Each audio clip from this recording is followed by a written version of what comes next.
Donc on a l'impression que pour cette partie de l'Europe, en réalité, ils en sont restés au traité de Rome, ils n'ont pas pris conscience du traité de Lisbonne. C'est-à-dire que cela reste un ensemble commercial à faible structure de coopération, et ce n'est pas un ensemble d'intégration économique et politique comme le veut le traité de Lisbonne. Il y a une évolution très, très intéressante entre les textes qui ont été signés et ratifiés par le Parlement européen, comme le traité de Maastricht, qui annonce l'union politique, qui annonce la politique extérieure commune, dont on ne voit guère les traces à l'heure actuelle, qui annonce la politique de défense commune voulue, d'après les sondages de l'Eurobaromètre, par plus de 70% des Européens, et dont on ne voit pas, à l'heure actuelle, les réalisations. Donc, il y a un écart entre le traité de Rome et le traité de Lisbonne, et il semble que pour un certain nombre d'États membres, ils en restent culturellement et politiquement au traité de Rome. Alors, il y a enfin les euro-membres. Et je dirais, il y a, pour les euro-membres, les 15 membres de l'Union monétaire européenne, ils ont une responsabilité très importante, qui est de maintenir l'euro-Europe. Au cours des dernières années, la perception de l'Europe s'est faite largement à partir de sa monnaie. Et d'ailleurs, la progression remarquable du rôle de l'euro dans le monde, devenu en quelques années la deuxième monnaie mondiale, était bien l'illustration de la vitalité, de la modernité de l'euro-Europe. Il faut, à l'heure actuelle, revenir au projet et mieux définir les règles. Il faut que vous sachiez que ceux qui ont été à l'origine de l'euro ont toujours dit que l'euro ne pouvait pas réussir s'il n'y avait pas une politique économique symétrique de la politique monétaire. Si vous regardez tous les discours qui ont été prononcés depuis le début, c'est-à-dire depuis le traité de Maastricht jusqu'à l'adoption de l'euro, cela a été constamment répété. Or, cela n'a pas été la réalité. En fait, les règles étaient modestes. C'était le pacte de stabilité et de croissance. Il n'a été ni respecté, ni contrôlé. Et si vous regardez simplement les courbes qui décrivent l'évolution dans tous les pays pratiquement, y compris le nôtre, au cours des dernières années, on voit l'écart grandir concernant la stabilité et la croissance, et il n'y a eu aucune sanction appliquée à ces écarts. Autrement dit, les règles n'ont été ni bien définies, ni bien appliquées. Il faut donc refaire ce travail avec détermination, et c'est ce qu'a décidé la dernière réunion des chefs d'État et de gouvernement tenue à Bruxelles, dont le communiqué décrit, à mon avis, exactement ce qui devrait être fait.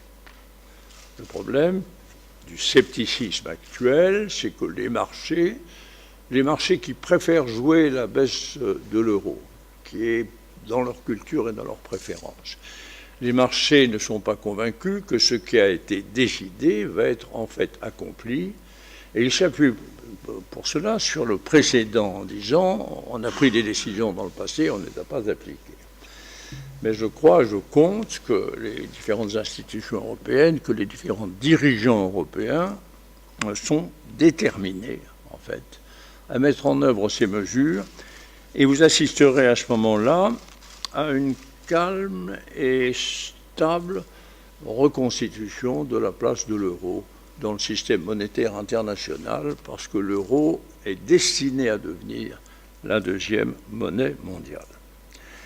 Alors si on voit ce décor, et ici pour vous-même ce n'est qu'un décor, ce n'est pas notre sujet, on s'aperçoit tout de même qu'une des grandes lacunes du système européen, c'est qu'on n'a pas suffisamment développé le tissu interne du système, le tissu social, intellectuel, scientifique. On a coexisté un peu mieux, on n'a pas développé le tissu. Et ce qui est intéressant dans Atomium Culture, c'est le fait qu'il s'agit de quelque chose qui ignore les frontières.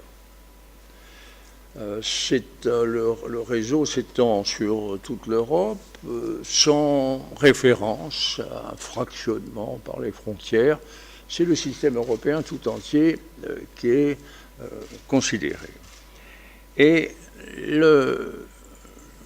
la chance, si l'on peut dire, c'est pas une chance, mais c'est que ce projet correspond à une des insuffisances majeures de la situation de l'Europe à l'heure actuelle. Nous avons été à l'origine, sans nous flatter, de la plus grande concentration culturelle, intellectuelle et scientifique de l'histoire de l'humanité. Si vous énumérez les grandes découvertes, naturellement, les Chinois ont eu leur part, l'Asie mineure a eu sa part, mais enfin, au total, la grande concentration a été en Europe depuis le XVe siècle jusqu'au XXe siècle. Donc nous avons un potentiel à cet égard considérable. Et c'est un potentiel européen. Il y a là des Polonais, des Italiens, des Néerlandais, des Espagnols, des Britanniques, des Français, etc. Et si nous ne faisons pas cet effort, la compétition des années 2040, qui sont des années intéressantes, parce que on n'agit pas sur 2 ans, on agit sur des décennies, sera totalement gagnée par les pays qui auront poursuivi le développement technologique et scientifique. Rencontrant un think tank chinois récemment, qui est le think tank qui conseille le gouvernement chinois, ils m'ont dit, vous savez, de toute façon, pour les années 2040, vous perdrez. Oui, vous perdrez parce que si on regarde la proportion de ce que vous consacrez intellectuellement dans vos universités, dans vos laboratoires, au progrès de la science et de la technologie, si vous le comparez à ce que nous faisons, vous prendrez un retard que vous ne pourrez plus combler. Alors c'est en pensant à tout cela, Monsieur le Président, Madame la Commissaire, que je me réjouis des travaux d'Atomium Culture, que je vous invite à y participer, à l'encourager et à maintenir entre nous les échanges de points de vue sur la durée et l'espace dont a besoin l'intelligence. Je vous remercie.